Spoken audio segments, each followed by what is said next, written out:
แค่ถึงแล้วสำหรับวันเด็กต่อเช้าต้องบอกว่าไล่ทีเขาก็เตรียมกิจกรรมแต่ว่าต้องบอกว่าทางพระบาทสมเด็จพระเจ้าอยู่หัวเองค่ะก็ทรงพระราชทานพระบรมราโชวาทเนื่องในวันเด็กด้วยนะคะพระบาทสมเด็จพระเจ้าอยู่หัวทรงพระราชทานพระบรมราโชวาทย้ำวินัยคือการรู้จักควบคุมตนเองสร้างชีวิตที่มั่นคงและมีความสุขเนื่องในวันเด็กแห่งชาติค่ะเนื่องในโอกาสวันเด็กแห่งชาติประจำปี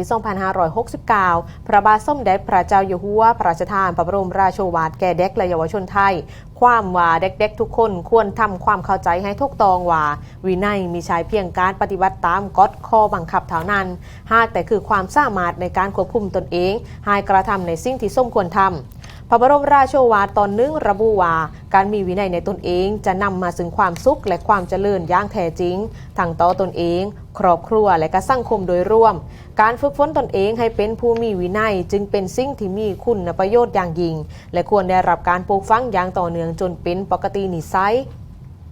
พระบรมราโชวาทดังกล่าวนับเป็นแนวทางสำคัญในการส่งเสริมการพัฒนาเด็กและเยาวชนไทยให้เติบโตเป็นพลเมืองที่มีคุณภาพมีความรับผิดชอบต่อสังคมและส่วนรวมอันจะเป็นกำลังสำคัญในการพัฒนาประเทศชาติให้มั่นคงและยั่งยืนต่อไปครับ